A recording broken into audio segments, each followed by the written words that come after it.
today's program is going to be a little bit of this and a little bit of that. This is Truth to Ponder with Bob Bierman. As I come to the microphone today for this edition on Wednesday of Truth to Ponder, I've been debating what to really spend my time talking about on this day. There are a couple of things that come to mind, and I don't want to forget that today in the United States, well, it's Veterans Day, and we'll be talking about that in just a couple of minutes. And then in the second part of the program, I'm going to talk about something else significant that happened on this day, and maybe share a little bit of some life stories. Right now, many people are so tied up with what's happening on the political front here in the United States, and until I have more to add that makes sense, I think I'm just going to leave it behind for today and turn our attention elsewhere. There's a lot going on in this world. We see the pandemic being in the news again, but I do want to share a couple of thoughts about that as well. These are just purely observations, and I just would like you to think about what I'm going to share. But today I want to start the program realizing that today, the 11th day of November, is what is called Veterans Day. Now, it used to be called originally Armistice Day. And long before I was born, and probably all of us listening, a number of young men did something we really hadn't done in this country before: mobilize a huge number of people to fight a war overseas. Now, we'd had some skirmishes and other things, but nothing of this level prior to that time in terms of fighting an overseas or an enemy from another country, especially on foreign soil. Woodrow Wilson decided to get our Army involved in World War I. It had been going on for a while at the time that we finally sent our doughboys, our troops, to fight over there. And it changed the landscape of the world significantly following that war, which set the stage for, unfortunately, the Second World War. We'll talk about that one of these days. Got some people I know that really understand the dynamics of the history of the Second and First World War. But today I just want to focus on this particular holiday and why this special day is important. I was talking to somebody that was mentioning that their child, who's a high school student, overheard a couple of young girls saying when they heard about we have Veterans Day, and their attitude was kind of sour. Oh, we have to honor those people again? That disturbs me to even think that there are students out there in our schools today who think that honoring those that fought and died for this country, or at least fought for this country and lived, deserve no honor, which shows the intellectual bankruptcy of our school system. They're not teaching this stuff anymore. They're teaching students to distrust police, dishonor veterans, be narcissistic, and belong to group speak mentality. I find it very troubling, and I hope you find it equally as troubling as I do. Some of these students will say things like, well, what did they ever do to deserve such honor? And it's because we don't teach history anymore. I've talked to many a college student that is completely ignorant, totally ignorant about anything prior to the year 2000. They know very little about history. They know nothing of World War II. You can ask somebody, who are the ones that we fought in the Second World War? Who are the primary enemy in the Second World War? And they don't know. They don't know that the Japanese attacked at Pearl Harbor. They don't know that we sent troops into Europe to fight the Nazis. They have no clue. They don't even know the history behind any of it. They know nothing of the Korean War. They know nothing at all about the First World War. They barely, I've even seen college students asked who fought in the Civil War. They don't even know that. I really believe our schools are part of the problem in our nation today.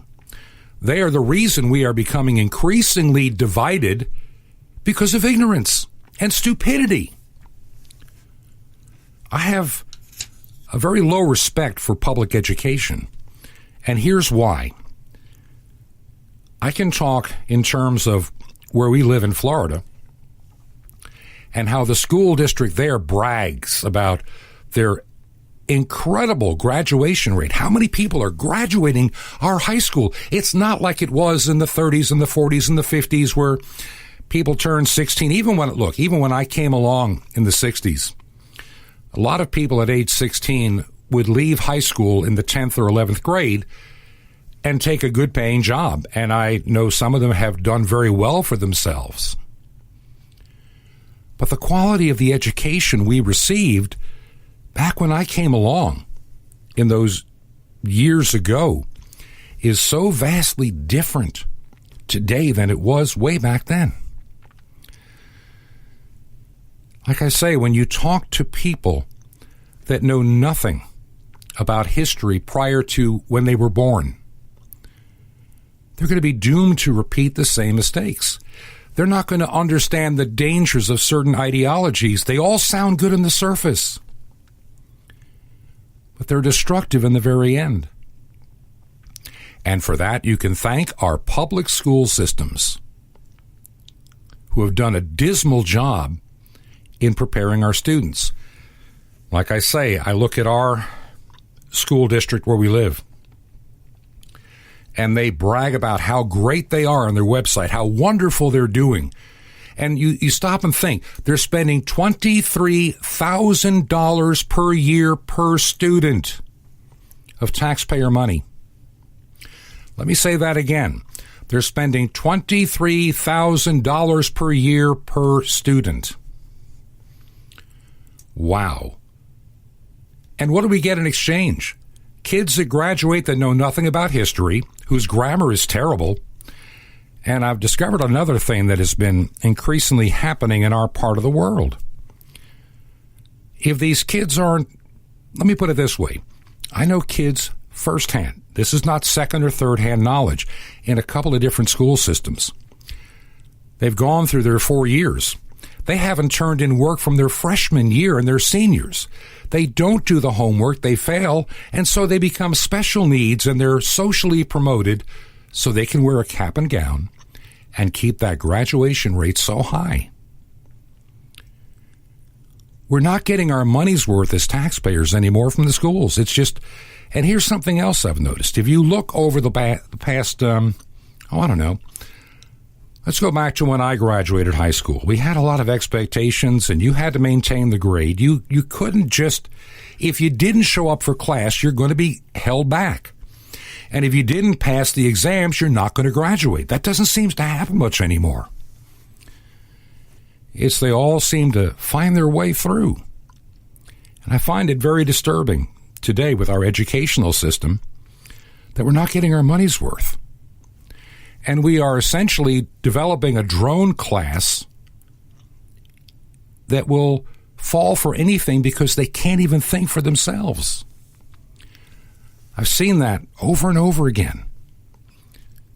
They'll buy into anything that sounds good on the surface, and they don't have the capability of being rational at all. What I find equally disturbing are how many go on to college and when they graduate are still lacking in the knowledge of so many essential things about our history, even certain things with mathematics that are useful in life. I'm amazed at how many people in their 20s are unable to balance checkbooks or pay their bills. I also am deeply concerned about those that go on to some of these colleges, which are no more than indoctrination centers in many cases. You're not allowed to have a conservative thought on many of these campuses or you become shunned. You must buy into the, topic du jour, the latest woke thing, or there's something wrong with you. And the worst part is you think of the incredible debt that these young people are being encouraged to take on. A debt that will never go away in bankruptcy, a debt that you're stuck with for the rest of your life or until you pay it off. I can't imagine myself going to a school to take classes in a topic where there's no real job possibility when you graduate and being $100,000, $200,000, even $300,000 in debt for a degree, which is not going to help you get a really decent paying job. You'll be spending more on your paying your college back than you will ever pay on your house in so many places. We have declined as a people in so many ways. And a lot of it has to do with the fact that we have so much information available at our very fingertips, at a keyboard or a mouse. I'm sitting here in front of two computers when I do this radio show. One I use to record my voice and do the editing, and the other machine is there for information that I can research and check email and everything else that needs to be done. We didn't have that back in the 1960s. When I went to school, we had a thing called the public library or the Encyclopedia Britannica or the World Book or a few others. How many of you that are my age, let's say in their 60s, that researched a topic having to use books and an encyclopedia and do your best not to plagiarize it, to put together some kind of a paper or research? I did many. Nowadays, they don't do any, it seems, in many of the schools today. Like I say, I know a senior getting ready to graduate next year. They're pushing him through special education. He might even get out early. He will have been in school 3 years and a few months, and during his time in freshman and sophomore and junior year, he was out of school about 1/3 of the time. So how do these people ever get through high school? How are they going to get through life? I look at some of the requirements from years ago when I went to school. If you wanted to go on to college, and some colleges, by the way, still have some high standards, so a lot of students that want to go to certain schools find out their options are quite limited, which is sad. Or they have to go to a community school, community college, to pick up the things they were too lazy to do in high school, which adds more time and more expense. I think the root of most of the problems in the United States today, the division, is caused by ignorance. I don't think we were near this divided as a people when I was growing up. There were Democrats, there were Republicans, and independents. And we weren't trying to set our cities on fire over politics. Yeah, there were riots in some cities, but nothing like we're seeing today, where any excuse. I just don't remember when President Kennedy was elected having riots in the streets. I don't remember at all when Richard Nixon won, riots in the streets. I don't remember when Ford became president, riots in the streets. The same with Jimmy Carter, the same with Ronald Reagan, the same with George H. Herbert Walker Bush, Bill Clinton. It's only something recent where we have people that are stupid enough, and I say that very carefully, that they'll buy into anything because they're so ignorant of the realities of this world. We'll be talking about some of the things that people believe that just don't make any sense. Yeah, we're going to do this, that, and the world will be a great place. But I want to get back to where I started the program today. Today in the United States, it is Veterans Day, and I'm surprised how many people have a hard time differentiating between Memorial Day and Veterans Day. Memorial Day remembers all those that have died in war. That's simple. Memorial Day, it started out as Decoration Day long time ago, when many of the women in the South would actually put flowers and remember the Union soldiers that died. And in time, Decoration Day became a national holiday called Memorial Day for all those that gave their life in war.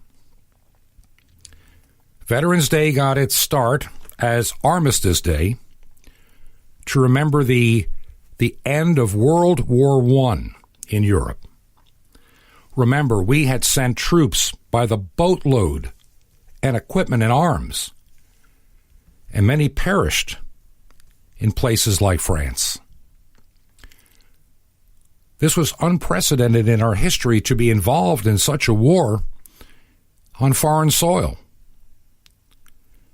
And after it was over, when Germany surrendered on the 11th day of the 11th month, at the 11th hour, there was an armistice. And to remember all those that had served in this horrific war, we had never seen anything like it in our history. Soldiers being sent overseas. The idea of celebrating an Armistice Day to remember World War I came into play. Right after World War II, somebody came to then General Eisenhower and suggested that maybe Armistice Day should eventually become a Veterans Day for all those that served in all wars. And by the time 1954 came around, that's exactly what happened. To remember the 11th day of the 11th month and honor those that have served in the armed forces, whether they lived or died, to remember all those that fought in battle on behalf of this nation. And today we have high school students that wonder, why should we give any of these people any attention? And it's sad because they don't know their own history. And what do they say about that? Those that learn nothing from history are doomed to repeat it. I'd hate to see some of the terrible things that could happen because of ignorance to these people in our nation. Though I fear we're getting close to that point because of ignorance. Things that make no sense start to sound good, and you buy into anything. My wife, Lori, her dad fought in the Second World War. He was in the United States Army, and he was trained and eventually sent to England to train some more, to be prepared for something that the High Command had been working on. We call it D-Day, June the 6th, 1944. And they didn't know exactly what they were getting themselves into. They just knew it was going to be big. And he remembers, he's passed away since, but he remembered what it was like being on those boats trying to keep secrecy so the Germans wouldn't have a clue. The Germans expected something to happen.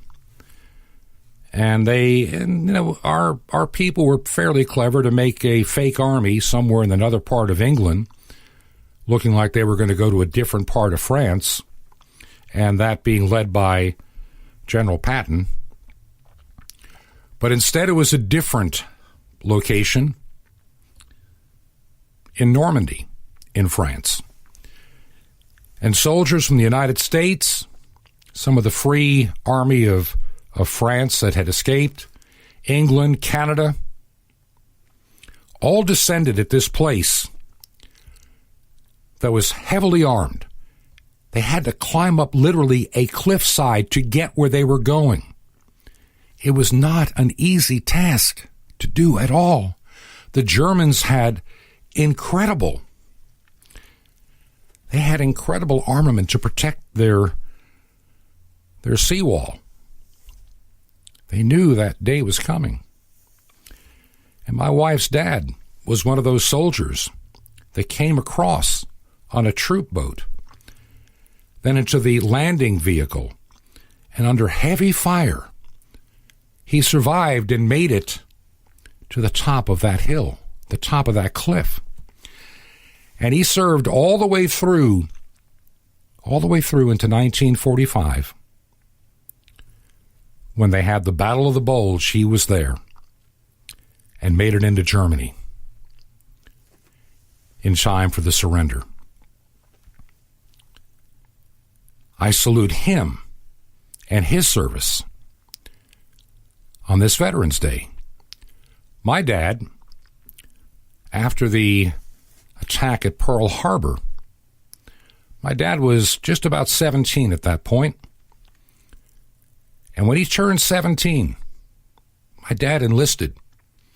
He tried to get in the United States Army, but it was recommended because he had a German surname, Bierman, like I do, that maybe he ought to consider the Marines or the Navy.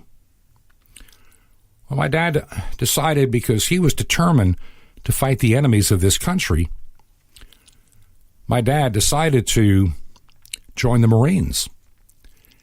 And he went to Parris Island, South Carolina, went through all the training. And he relays this story to me when I was in high school. He never talked much about his time. My wife says her dad never talked much. I think they saw a lot of horrors they never could reckon with. My dad said that when he had finished basic training, they were giving some aptitude test. This is in, let's say, the middle or part of like 1942. And my dad scored fairly high, so they sent him to school for 1 year to Cornell University, where he studied electronics and also began to learn about a very special mission in China that he was being trained for. And he and others who had learned electronics and how to deal with communication systems and radio transmitters, they were sent into China, where the Japanese already had a stronghold, to take over these small areas with a transmitter that the Japanese were using for propaganda. They had to take it over and then start running our information on those stations. And he was in China for a little over a year before his enlistment came near to an end. He was in for about 3 years. 1 year training and almost 2 years in various places, mostly in China. And he got out shortly before we were getting to the point that he may have been called up. He knew that he was, he had a little borrowed time, and had not been for the atomic bomb, he could have been called back up to be part of a landing group to the home islands of Japan. So my dad, I salute you too. He's been gone now for 19 years when I lost him. So many serve their country, and so many today in our colleges and high schools are despicable to say, why do we need to honor these people? All I can say is our education system, our public education system, is a dismal failure and has been for years. We are graduating functional illiterates. They're drones and attached to their phone. They text with their thumbs and have difficulty communicating. They don't have the depth of knowledge to give them wisdom. And it's sad that many that we celebrate back in May on Memorial Day and those we celebrate today on Veterans Day are no longer honored the way they should be. This is Truth to Ponder. We would now like to salute all the men and women from our armed services as the orchestra and chorus perform the Armed Forces Medley. We invite those of you in the audience who have served or who are currently serving to please stand and join in as your song is presented.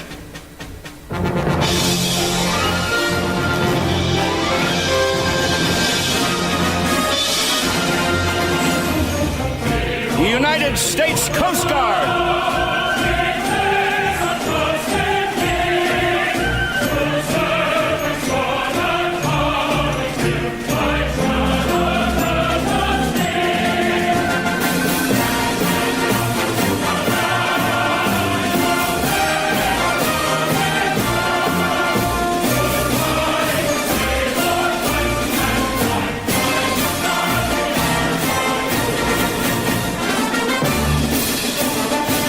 United States Air Force,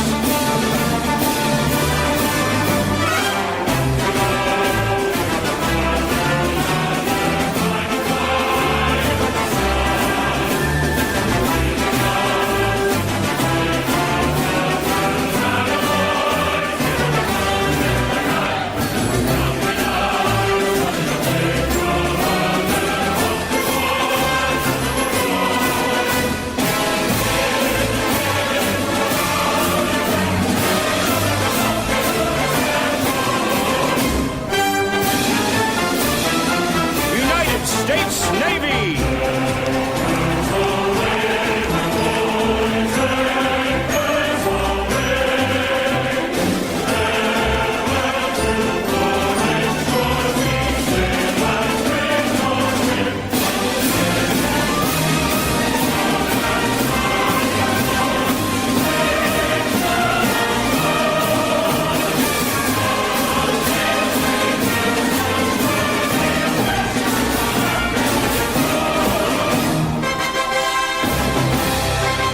United States Marine Corps,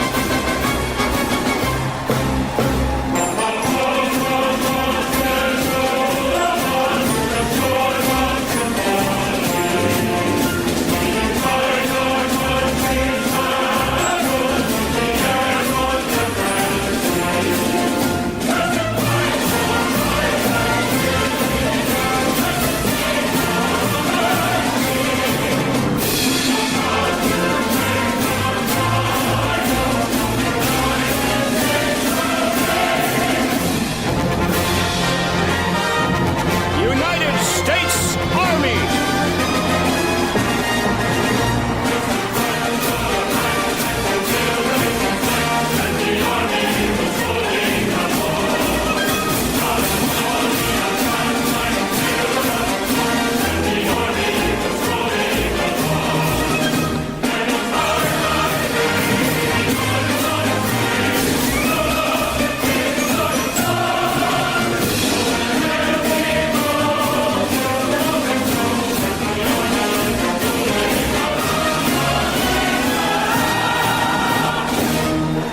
To all of you listening to Truth to Ponder today, who served our nation in any capacity, whether in wartime or peacetime, my heartfelt thanks goes out to you. Because even in peacetime, you make some sacrifices being in the military compared to other things you could do with your life. And I thoroughly understand that. Thank you for your service to our nation. Right now, we need to take a break. And when we come back, we're going to change gears a little bit and share a bit of a fascinating story that you'll like to hear. I want to share a couple of memories as well. Our address for Truth to Ponder, if you'd like to contact us, is Truth to Ponder, 21 Berkshire Lane, number 263. That's 21 Berkshire, Berkshire, Berkshire Lane. Add the number 263 on that line. That helps it get you the correct little box we have here. In the city of Sky Valley, 2 words, Sky Valley, Georgia. Sky Valley, Georgia.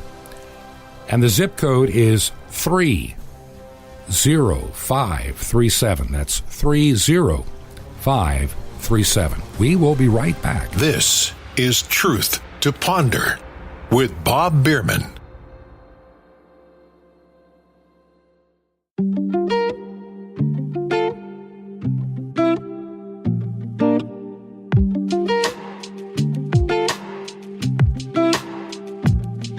This is Truth to Ponder with Bob Bierman. And welcome back to Truth to Ponder for this Wednesday, as we remember Veterans Day here in the United States. I spent the first part of the program talking a little bit about education and why I'm so saddened to see students coming out of our high schools today, that look at veterans and look down upon them. Why do we need to celebrate them? What makes them so special? What makes them so important? And to think we have young people today in our schools where the school systems have been such dismal failures in explaining maybe why their grandparents or great-grandparents, maybe why they're not even here. We have lost sight of our history. We've lost sight of our humanness and compassion. And that's one of the dangers of the age in which we live. You know, I look at the social media today, and I find social media very troubling. People attack each other with vitriol hate and anger. And I know those on the right side of the spectrum are not really that well behaved, but I will say some of the things from the left urging people to be dead, to die, to be put on a list, to be shunned and destroyed. I find that ever so troubling. In time, we will figure out where we are going as a nation. I'm sure there's a lot of people that are waiting with anticipation, and I still say it's got a little bit of time to go before it all sorts out. I'll only say this, and then I'm going to move on to something else. I think the rush to declare a president-elect by the media was wrong. We've had too much, and I'm also very upset with this. Oh, there's no widespread voter fraud. If you believe that, I've got some oceanfront property in Arizona and a bridge in Brooklyn I'll throw in for free. When thousands of ballots arrive in boxes, in vans, in cars in the middle of the night, yeah, I'm a little bit concerned. I'm very concerned. I'm very concerned that our republic, our democratic republic, could be very well destroyed by fraud and lying and thievery. Time will tell. Time will tell. I think the biggest issue our nation faces today is not even so much the internal politics that we have to deal with. Honestly, that's just one of our problems. A poorly educated citizenry that are under the age of 40. I mean, they are voting now. They're becoming into the system. You know, it's amazing. I'm going to tell you a little story, and I'm kind of going down a momentary rabbit trail here.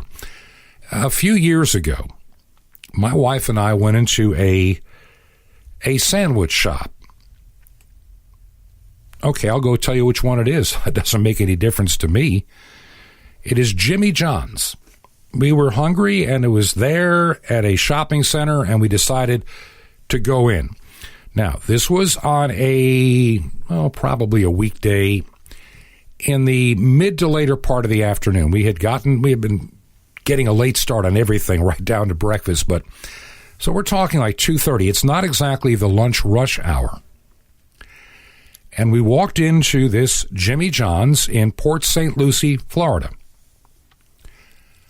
And like I say, there's like nobody sitting at the tables. There are like 4 people behind the counter. And there's nobody in line. And everybody that was behind the counter was on their phone. And they weren't paying attention. I waited a moment to see politely if anybody's going to notice that we're here. And suddenly this one guy goes, oh, how can I help you? So we made a very specific order. Very clear, very simple, nothing complicated. We ordered one of their Italian subs, and I said, let me make this very clear, no mayonnaise. Can you say that back? Because I've had this problem before. Yeah, you want the sandwich, hold the mayo, exactly. And the order goes to somebody else who's looking at their phone. Now, Jimmy John's is supposed to be famous for freaky fast service. Well, it was incredibly slow service because everybody's playing with their phone on company time. And they got the order totally wrong. It was slathered in mayonnaise. And I had to debate with this young guy. You got the order wrong. What do you mean? It's full of mayonnaise. So, I don't want it. I told you not to put it on there. Well, what am I supposed to do about it? I said, make me another sandwich. And I had to debate the guy. This is the problem. When I got my first job when I was 16, I'm working at a small department store. I'm a stock boy. It's not an easy job. You got to go back in that stock room, load up pallets of stuff, drag them out, put them on the shelf, hope you're doing it right. And you didn't dare make a mistake. You might lose that job because there were plenty of other people that wanted that job. A lot of parents now don't have that requirement on their kids. They get to have their phone for free, no responsibility. And like I said in the first part of the program, the significant number of these kids that don't understand the word responsibility. There's no consequence anymore. The biggest problem our nation is facing in certain behaviors and things that are happening is there's no consequence, no responsibility, and no desire to be the best you can be. We slough through life. And I see that as one of the most dangerous things facing our nation today. I'm sorry, but I really believe we are facing some perilous times. I'm in my 60s, and I have to wonder what the world is going to be like when I'm in my 70s, or if God grants me to be in my 80s or even 90. What's this world going to be like if we continue this terrible trend of public education, just abusing our children with crappy education? I'm sorry, but when you have a person graduating the 12th grade that still cannot understand 9th grade mathematics or 7th grade English, but somehow they're going to graduate early and be little troopers out there, and if we get the corona bug behind us, they get to walk in a cap and gown next year. For doing what? When I was in high school, there was a guy that was in my brother's class. My brother was 2 years ahead of me, so I was in the 10th grade when he finished the 12th, and he had a buddy of his in his class. Well, he didn't quite make it at the end of the year, so he ended up in the class behind. He didn't graduate. And then he did the same thing again. He ended up in my class. 6 years of high school. They were not going to just socially promote him because he was pushing 20. They required of him to do the work. There was a consequence. And his parents had had enough, and they lowered the boom and said, "You're going to do this." And he did. He somehow got his act together after being left behind twice in high school. And he realized at a young age, when he got his first job with just a high school education and no ambition at all to be to do anything, what are you going to do with this without an education? Menial jobs. And one day he woke up. He tells a story when we had our 20th class reunion. He was there at our class reunion. He said, "I worked one of these miserable jobs at a grocery store, and I'm in my 20s packing groceries. This is not like the job when you're 16 or you're semi-retired and want to work a couple of hours a day just to get out of the house."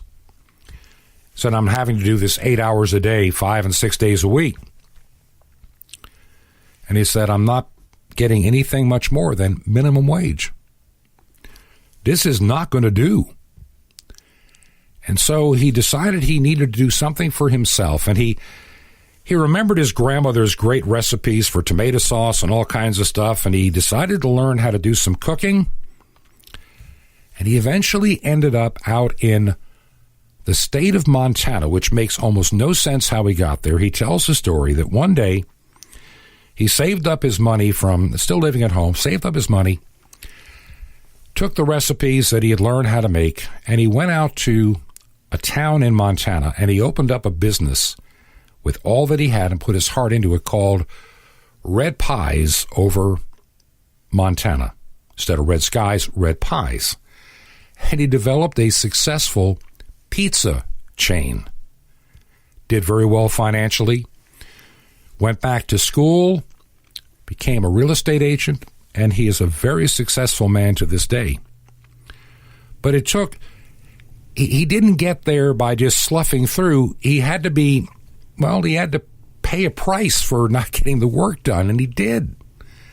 And finally, in his late 20s, he got his act together, and like I say, he's done quite well, and he still has. Today, we don't have a world of consequences, so if there's no consequence, there's no driving force to make you want to do better. And so, if you're a parent or a grandparent, or even a great-grandparent, maybe you need to find out what's going on in your child's school. I believe they've turned mostly into indoctrination centers when it comes to politics, and they're taking ever-increasing amounts of taxpayer dollars. Like I say, where I live at, it's like $23,000 per year per student.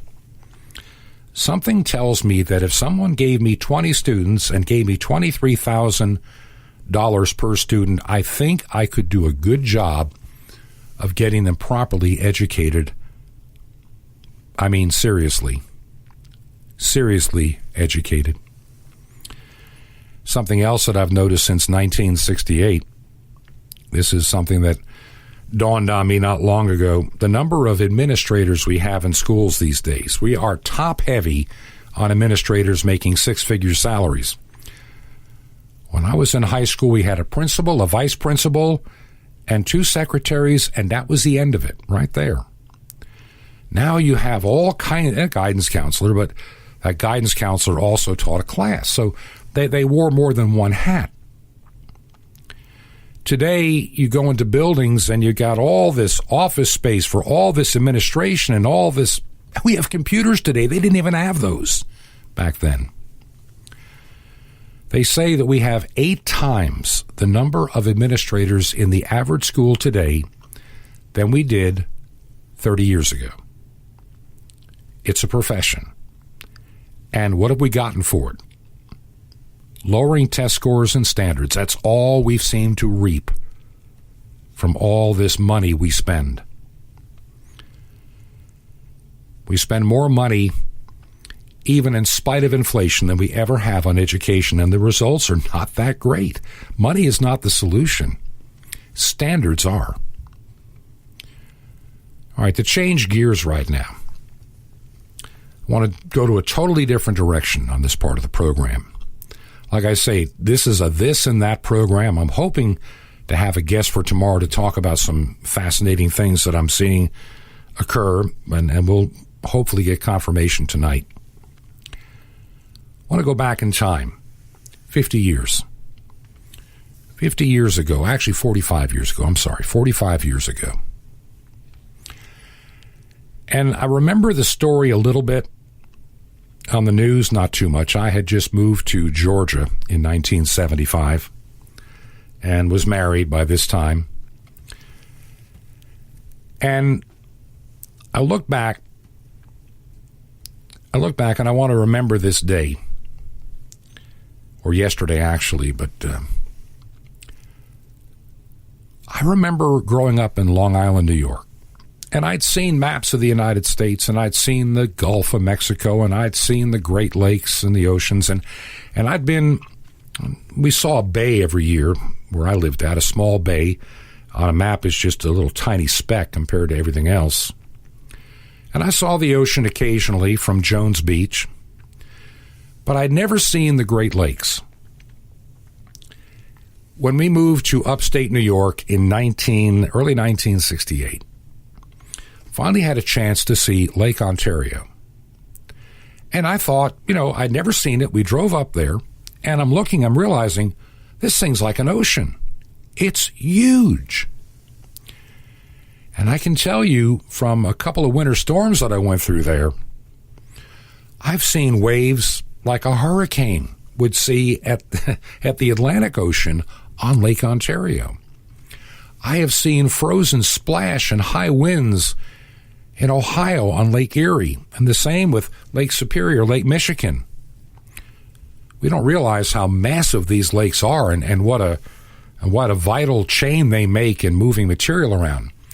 And so you go back to 45 years ago yesterday, November the 10th. There was a terrible storm on Lake Superior. And there was this huge, I mean, it's hard to believe how big this thing was. It's like an open container ship that was,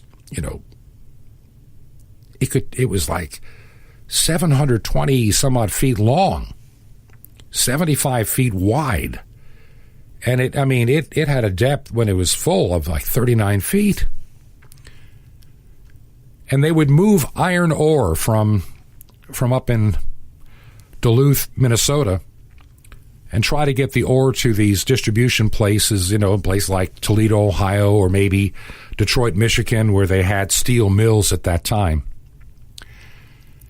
And since the 1950s, the boat was built in 57, the Edmund Fitzgerald. Remember that boat?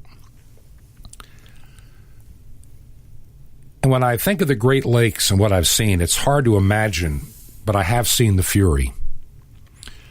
And that boat was almost at its destination, Whitefish Bay, when that storm with 35-foot waves and just incredible winds, hurricane-force winds.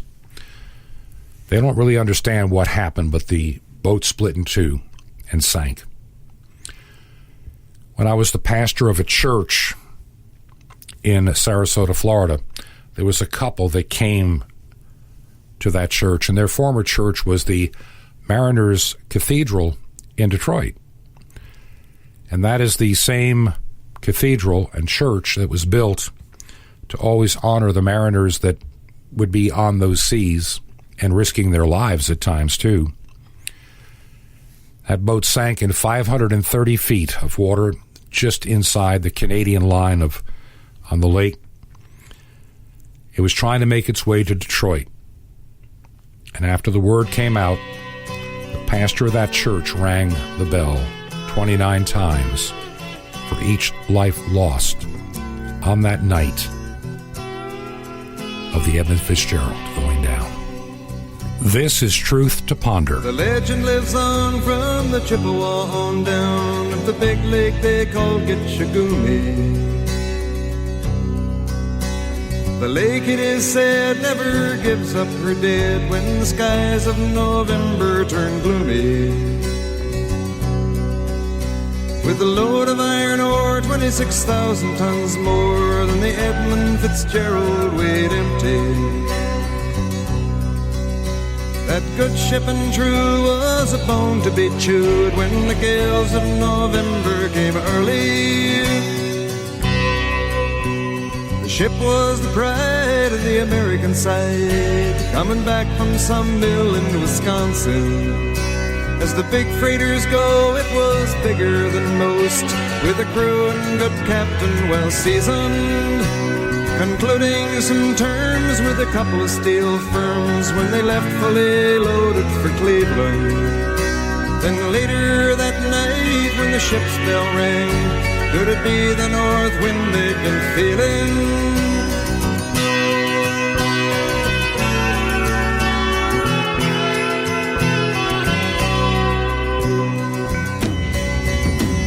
The wind in the wires made a tattletale sound, and the wave broke over the railing. And every man knew, as the captain did too, 'twas the witch of November come stealing. The dawn came late and the breakfast had to wait when the gales of November came slashing. When afternoon came, it was freezing rain in the face of a hurricane west wind.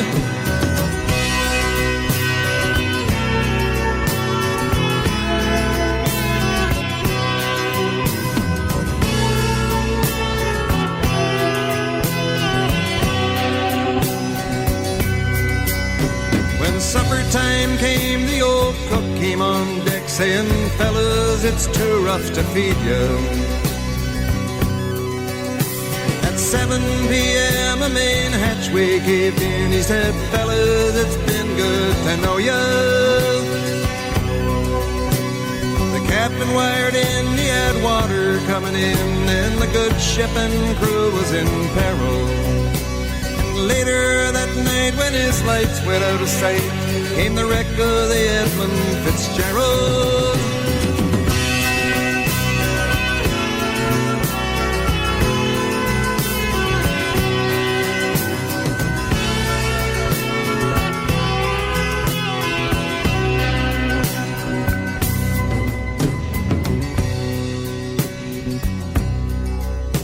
Does anyone know where the love of God goes when the waves turn the minutes to hours?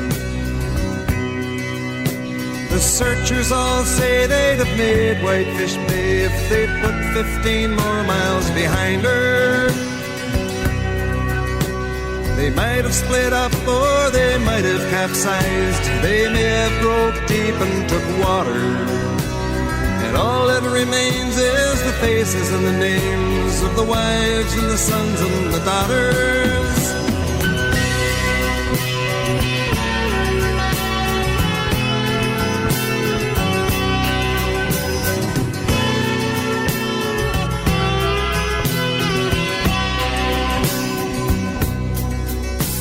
Lake Huron rolls, Superior sings in the rooms of her ice-water mansion. Old Michigan steams like a young man's dreams. The islands and bays are for sportsmen. And farther below, Lake Ontario takes in what Lake Erie can send her. The iron boats go, as the mariners all know, with the gales of November remembered.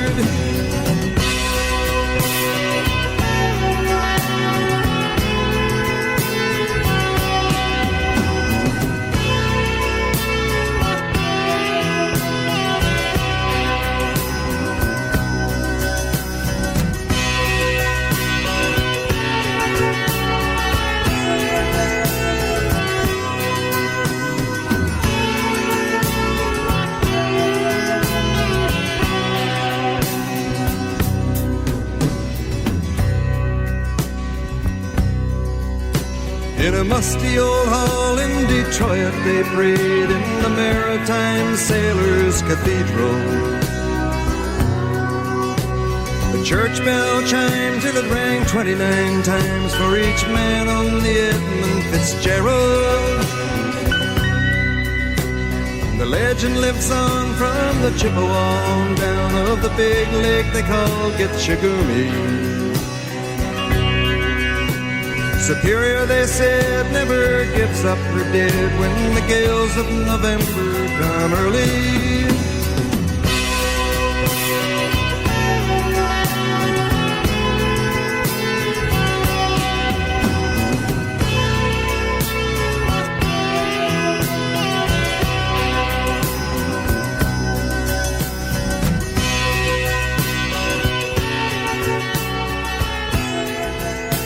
Gordon Lightfoot and his very famous song, The Wreck of the Edmund Fitzgerald. Memories from a time gone by. I think for today, remembering Veterans Day is important, and also being concerned about the direction of our nation and even the world, for that matter. So many things are now being normalized and accepted, which we never would have accepted before. And I'm deeply concerned of what kind of people we're going to be in less than a generation from now. This is the program Truth to Ponder. I'm your host, Bob Bierman. Today was just one of those days where I wanted to just share a few things that are on my mind. Tomorrow I plan to change gears just a little bit and share a few more things that I think you're going to find fascinating. And I really appreciate those that have been letting me know you listen. Would you visit our website, truth2ponder.com, truth2ponder.com. Let me know that you're listening. Shortwave time is not free, and I'm getting ready to send another check off to pay for the airtime.